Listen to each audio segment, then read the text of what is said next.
Karena itu mungkin sobat era sekalian bisa membantu saya ya, terutama para buzzer, untuk menunjukkan apa sih prestasi dari Presiden Jokowi yang patut kita banggakan sampai kemudian kita mengatakan wow, inilah the best president in Indonesian history. Begitu. RR menyampaikan sejumlah hal yang diduga menjadi satu persoalan yang diprotes masyarakat sehingga muncul desakan agar Presiden Jokowi mundur dari jabatannya. Masalah kredibilitas, ketidakmampuan, pembiaran terhadap adu domba berbayar. Jokowi bukan solusi bangsa kita, makin lama semua akan porak-poranda, demikian RR ya. Dan apakah rakyat punya bargaining position di dunia internasional untuk menjadi duta-duta perdamaian dunia? Nah, ini kan suatu PR yang seharusnya kita pahami bahwa pemerintahan ini ya kurang atau tidak melindungi segenap bangsa. Pemerintahan ini tidak atau belum membawa pada kesejahteraan umum. Dan pemerintahan ini justru tidak mencerdaskan dalam banyak hal.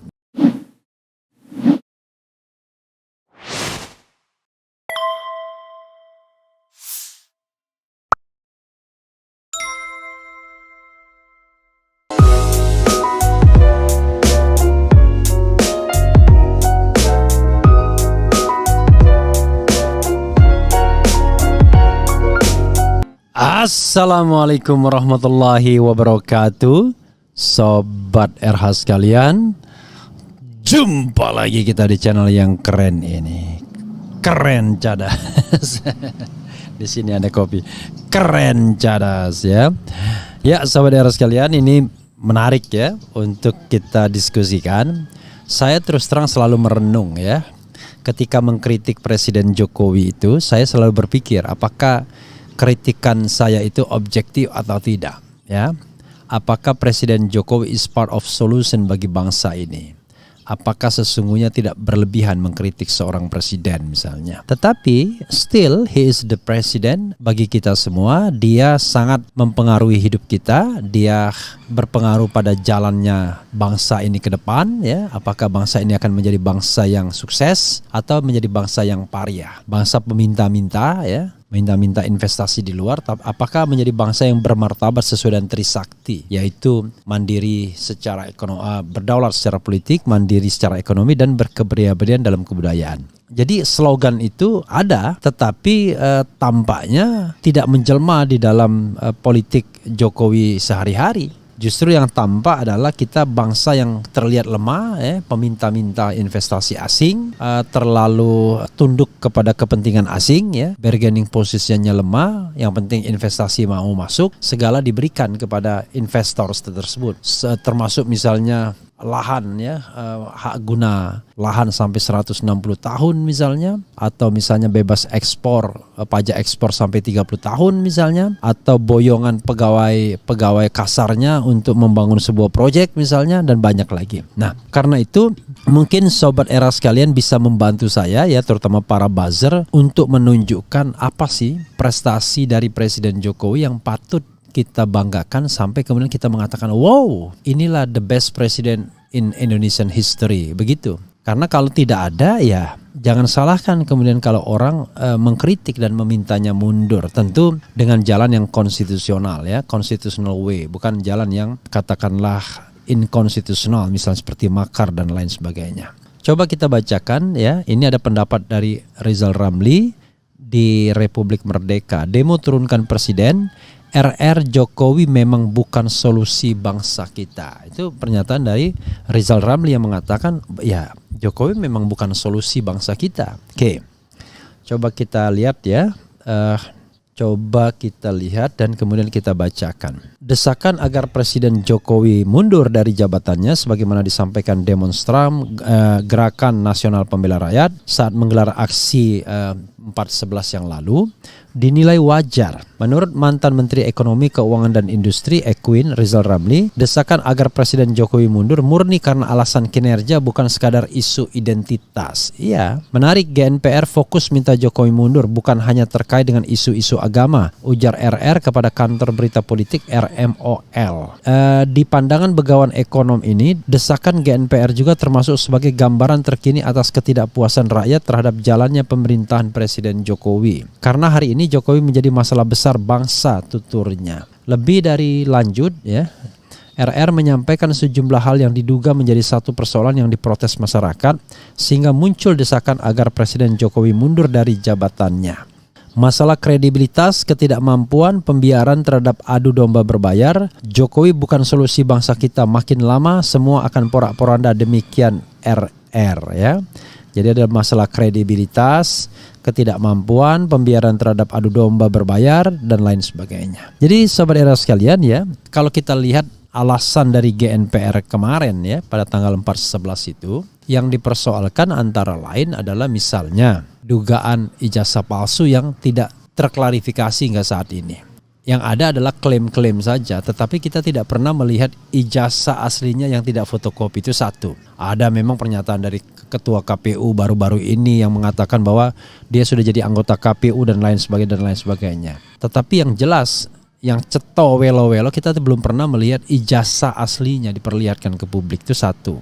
Nah kalau itu memang ada indikasi ke arah sana ya maka memang menjadi sesuatu yang sifatnya terukur ya untuk memberhentikan seorang presiden atau menuntut mundur. Nah hal-hal lainnya seperti saya sampaikan dalam diskusi, hal yang sifatnya kualitatif. Misalnya tugas konstitusional untuk melindungi segenap bangsa. Apakah selama pemerintahan Presiden Jokowi rakyat merasa terlindungi in general? Kedua, apakah rakyat dibawa kepada kesejahteraan in general? Ya, apakah rakyat kemudian dibawa kepada suasana penuh dengan kecerdasan in general sebagaimana tugas konstitusional?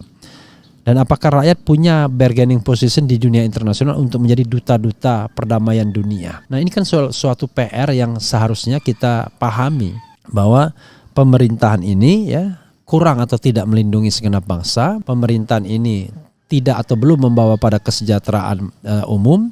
Dan pemerintahan ini justru tidak mencerdaskan dalam banyak hal. Ya, merepresi pikiran, perbedaan pendapat tidak bisa dibiarkan menjadi sesuatu yang hal yang biasa saja, tetapi direpresi misalnya. Dan kita belum lagi menjadi pemain ulung di dunia internasional untuk mengirimkan duta-duta perdamaian misalnya. Indonesia justru dalam kepemimpinan Jokowi nggak dipandang sama dunia internasional. Kalaupun sekarang kita menjadi presidency of G20, yaitu jangan dipandang bahwa itu prestasi hebat karena presidency of G20 itu digilirkan di antara anggota G20 itu. Jadi sooner or later kita akan mendapatkan bagian dan kita nggak tahu ya kita negara keberapa yang mendapatkan bagian dari G20 tersebut. Jangan-jangan kita sudah negara belasan juga. Nah jadi hal-hal yang objektif ini ya harus kita kemukakan. Oh baru-baru ini Jokowi masuk ke dalam 50 tokoh muslim berpengaruh urutan ke-13. Jangan lupa tahun lalu 12, sebelumnya pernah 11. Berarti menurun bukan naik ya kan. Jadi pada tahun 2021 Jokowi pada urutan ke-12, sekarang ke-13. Dan yang terbaik dari Presiden Jokowi 11. Tapi kalau dibawa di luar 10 besar, kita merenung juga. We are the largest Muslim population in the world. Kita negara dengan populasi Muslim terbesar di dunia. Masa cuma nomor 11 primus inter paresnya presidennya atau nomor 13 misalnya sekarang ini. Kan juga patut bertanya. Kita lebih besar penduduknya dibandingkan Turki misalnya. Lebih besar dari Arab Saudi kalau kita menganggap, katakanlah, oh tapi Arab Saudi the center of Muslim religion misalnya Islamic religion. It's okay. Artinya kita maklumi kalau seandainya raja dari Saudi Arabia menjadi tokoh muslim paling berpengaruh di dunia ya. Tetapi jangan lupa dia di luar itu kan harusnya sudah pasar bebas. Dibandingkan misalnya Erdogan kadang-kadang disebut Erdogan nomor 4 ya kan. Padahal Turki tidak lebih besar negaranya dibandingkan Republik Indonesia. Jadi kita juga harus fair melihatnya ya sobat era sekalian. Apalagi pembangunan infrastruktur. Dampak dari pembangunan infrastruktur itu adalah utang yang gila-gilaan, baik utang pemerintah maupun utang BUMN yang membuat negara kita akan muncul di dalam skenario debt trap atau jebakan utang misalnya. Karena utang kita kalau digabung BUMN dan utang negara itu sudah belasan ribu triliun, sudah mungkin 4 kali lipat atau bahkan jangan-jangan sudah 5 kali lipat, 4,5 kali lipat dari 5 kali lipat dari APBN kita. Jadi hal-hal seperti ini kan harus menyadarkan kepada kita bahwa kalau kita mau membuat sebuah perbandingan Ya kita bikinlah sebuah perbandingan yang objektif ya. Jadi pendukung Presiden Jokowi jangan sebentar-sebentar bilang pecatan, sakit hati. Nggak ada pecatan dan sakit hati sama sekali ya. Justru yang ada adalah keprihatinan ya. Presiden dielu-elukan oleh para pendukungnya, oleh para buzzernya, tetapi kita bingung prestasi apa yang kemudian akan dibanggakan. Kalau prestasinya cuma jalan, maka seperti kata Rocky pagi ini ya, saya lebih suka kalau seandainya yang dibangun adalah jalan pikiran. dibanding menumbuhkan menanam beton, lebih baik menanam pohon misalnya. Oke. Tapi coba kita lihat ya, ada nggak para buzzer ini yang mau berargumentasi secara cerdas ya, tidak sekedar ngomong pecatan, sakit hati, adu domba dan lain sebagainya ya. Tuh kan. Wayan dek-dek barisan sakit hati kalau memimpin pasti lebih jelek. Belum tentu juga ya, buktikan saja misalnya. Malah justru dia masalah bangsa kita ya. Oke, apa lagi? Ayo lanjut Bang Refli. Nyata ijazah gak jelas, selalu menghindari demo. Apa iya amanah, mimpi aja. Kalau Pak Jokowi berjiwa besar pasti mundur seperti Eyang Soeharto. Kalau ngeyel turunnya dipermalukan dan merembet kemana-mana. Kemudian tunggu 2024 pensiun juga. Pejabat sekarang lebih suka berbisnis daripada menjaga kesejahteraan rakyat seperti kompor listrik dan lain-lain. That's the point. Masalahnya adalah, jadi salah satu hal yang Presiden Jokowi lakukan adalah dia tidak memilih orang yang ingin bekerja untuk rakyat, tapi lebih memilih orang yang memperkuat aliansi kekuasaannya.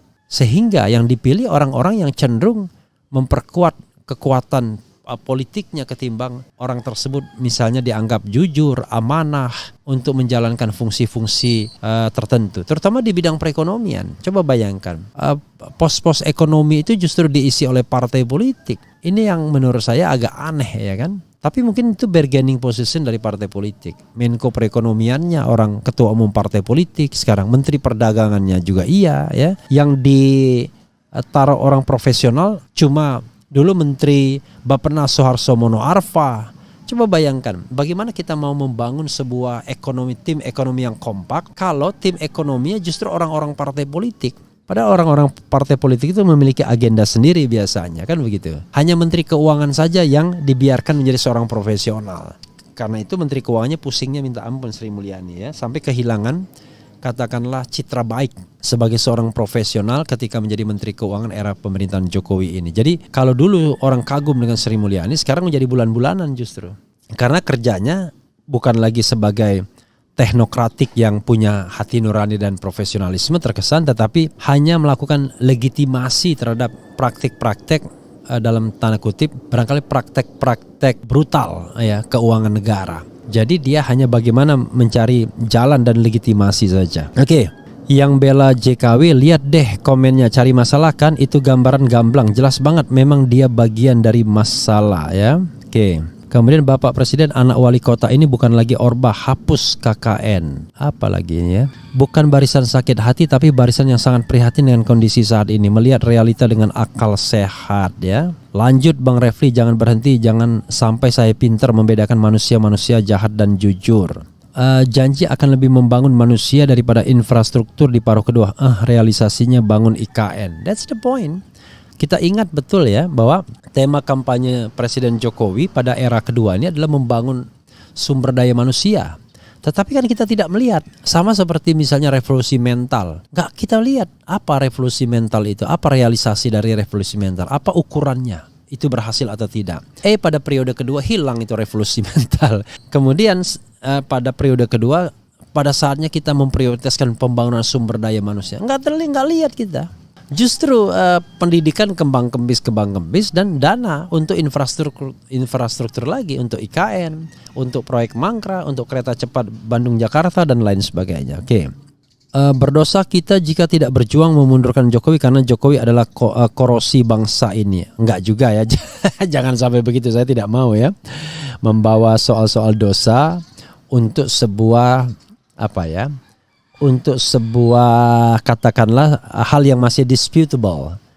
Kan kita harus terbuka juga. Selain orang yang ingin Jokowi mundur, ya banyak juga orang yang ingin Jokowi tetap dalam kekuasaannya bahkan dinaikkan menjadi 3 periode atau perpanjangan masa jabatan. Jadi kita juga pahami realitas itu. Hanya memang ya, kalau yang bicara itu adalah orang-orang yang katakanlah selama ini menikmati kue kekuasaan, ya wajar. Tapi kalau misalnya yang ngomong itu akademisi yang memang betul-betul objektif, tidak punya vested interest ya, tidak punya juga sumber-sumber finansial dari negara, tapi tidak juga dekat dengan oposisi, betul-betul netral saja. Nah itu kita masih bisa anggap omongannya ya. Tetapi kalau bagian dari pemerintahan agak susah kita begitu ya. Oke. Hanya di era Pak Presiden RI Jokowi ada LRT Palembang, hanya di era Jokowi ada tol Lampung Palembang Jambi. Kalau Jambi belum ada ya, belum selesai Palembang Jambi ya, yang adanya Lampung Palembang. Jadi jangan juga dilebihkan karena saya orang Palembang ya. Ke Jambi belum jalan tol karena belum selesai jalannya. Oke, paling ini yang selalu dibicarakan ya soal ini. Tapi tahu nggak yang namanya LRT Palembang itu justru jadi beban. Jadi beban kota Palembang. Kenapa menjadi beban kota Palembang? Saya terus terang saja termasuk yang menyesalkan LRT seperti kata-kata Ridwan Kamil misalnya. Ridwan Kamil juga pernah mengkritik. Jadi LRT Palembang itu nggak banyak gunanya, tapi dia sudah merusak. Apa yang dirusak? Heritage. Palembang itu terkenal dengan jembatan Amperanya sama air mancurnya serta Masjid Agungnya. Itulah daerah ikonik Palembang. Tapi dengan adanya LRT rusak semua itu. Kenapa? Yang ada adalah beton untuk jalan LRT dan lalu kemudian jembatan Ampera yang indah itu tidak bisa lagi standing alone karena sudah ditandem oleh bangunan LRT yang lebih besar atau lebih tinggi dibandingkan jalannya jembatan Ampera itu. Satu, rusak heritage. Kedua, merusak lingkungan. Lingkungan jadi nggak karu-karuan. Nah, permasalahannya dari sisi transportasi ternyata tidak banyak gunanya juga untuk melancarkan arus lalu lintas. Kenapa? Ternyata orang tidak menggunakan LRT sebagai sarana transportasi sehari-hari. Paling orang untuk wisata mencoba sekali-sekali bagaimana sih naik LRT itu. Jadi sobat era sekalian, LRT itu kan dibangun ketika menjelang Asian Games. Jadi jaraknya itu dari bandara ke Jakabaring. Nah, Jakabaring itu sendiri adalah pusat penampungan atlet pada waktu itu. Waktu itu memang diperlukan, tapi kan setelah gelaran Asian Games nggak mau ngapain gitu. Lalu secara ekonomi menjadi beban bagi APBD karena harus disubsidi terus-menerus sampai kapan. Jadi ayolah kita be objektif ya. Lalu jalan tol. Saya senang jalan tol itu ya kan. Kan tidak mungkin juga misalnya tidak ada kemajuan ya kan. Kalau kita misalnya bicara pertumbuhan jalan yang dibangun di era SBY itu ada tetap kan, nggak mungkin hilang jalan tolnya. Lalu sekarang era Jokowi ada jalan tol. Nanti era presiden selanjutnya juga akan membangun juga. Kan jadi ada akumulasi kalau kita sekedar membangun infrastruktur. Tapi oke lah, kita akui itu sebagai sebuah prestasi ya kan. Tapi jangan salah, yang namanya membangun jalan tol Sumatera itu justru membuat tekanan kepada APBN luar biasa. Jadi proyek mensejahterakan rakyat jadi terbengkalai. Malah ada dulu saya pernah bicara ya dengan seorang menteri Bappenas misalnya. Saya mengatakan kok kenapa enggak direvitalisasi kereta api saja? Kok kenapa harus jalan? Karena jalan itu kan mahalnya minta ampun. Lalu secara ekonomis juga susah. Sementara kereta api dari Jakarta Palembang itu dari Palembang Lampung itu Lampung Palembang itu sudah ada. Kenapa tidak direvitalisasi misalnya dengan membuat rel ganda misalnya? Karena membangun jalan kereta api itu konon jauh lebih murah, lebih mudah dibandingkan membangun jalan. Tapi it's okay. Kita nikmati jalan tolnya, kita tidak mendinai ya, tetapi kan kita bicara ekonomi makro, bukan ekonomi Lampung Palembang, tapi ekonomi makronya ya. Oke lah. Nah, jadi masa menilai Presiden Jokowi hanya dari jalan tol saja kan? Oke. Tapi oke, kita akui kan, kita juga besar hati mengakui oh iya prestasi pemerintahan Jokowi adalah membangun jalan tol. Tapi jangan salah, jalan tol itu sobat era sekalian jalan berbayar, bukan jalan yang gratis. Jadi sebenarnya negara berdagang juga. Untuk jalan tol tertentu itu ada yang namanya ROI, return on investment. Jadi investasi asing, investasi dengan cara mengutang juga. Jadi bangun jalan tol Jawa, Sumatera itu ngutang uangnya. Uang utang. Jadi jalan tol yang dibangun oleh BUMN itu utang uangnya, ya, baik utang dalam negeri maupun utang luar negeri. Lalu tol yang dibangun di Sumatera itu konon sebagian APBN, sebagian minta BUMN lainnya yang mendapatkan proyek di Jawa untuk bangun beberapa ruas tol di Sumatera. Jadi sebenarnya ya hasil utang juga. Jadi tapi utang nggak apa-apa kan, utang harus dibayar tapi bagaimana dampaknya bagi perekonomian, nah kita harus ukur ya. Oke, be objektif saja. Oke, apalagi ya? Memang benar JKW bukan solusi bangsa kita. Yang bilang barisan sakit hati yaitu barisan penerima BLT, enggak juga ya. Hati-hati karena BLT itu bantuan langsung tunai, banyak juga orang-orang miskin yang menerimanya. Tetapi apakah itu menjadi achievement, prestasi? Waduh, kalau BLT menjadi prestasi kita malu jadinya. Kemudian faktanya bohong, nikel katanya bonus padahal Cina bebas pajak 30 tahun. Sudah saatnya rezim jangan menghina ya, jangan mengeluarkan kata-kata kotor. Rakyat yang mana? Channel ini dah jelas pecatan semua. Itu lagi wayang deg-deg ya. Enggak. Jadi argumentasi buzzer ini enggak lebih dari wah ini udah pecatan, sakit hati dan lain sebagainya. Jadi karena tidak mampu bernarasi ya, itu susahnya. Makanya saya bilang tidak mencerdaskan ya. Jadi tidak mencerdaskan. Oke. Itu saja sobat era sekalian, silakan dibaca ya. Mungkin saya juga salah ya menilai Presiden Jokowi, menurut saya tidak berhasil. Mungkin berhasil bagi sebagian orang. Karena itulah be objektif ya. Jadi maafkan saya lah kalau saya mengatakan bahwa he is not a solution for this country, tapi he is part of the problem. Jadi kita minta maaf lah ya, mengatakan dengan berat hati, mengatakan dia adalah masalah bukan solusi sesungguhnya.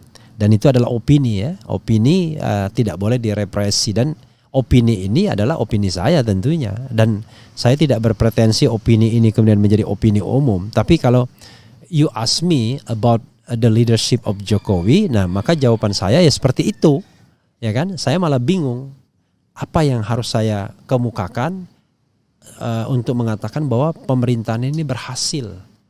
Orang selalu mengatakan jalan tol misalnya, pelabuhan itu saja. Tetapi apakah struktur ekonomi kita sudah right direction atau enggak? Oke, itu saja sobat sekalian, kita akan lanjutkan pembicaraan kita ya. Wassalamualaikum warahmatullahi wabarakatuh.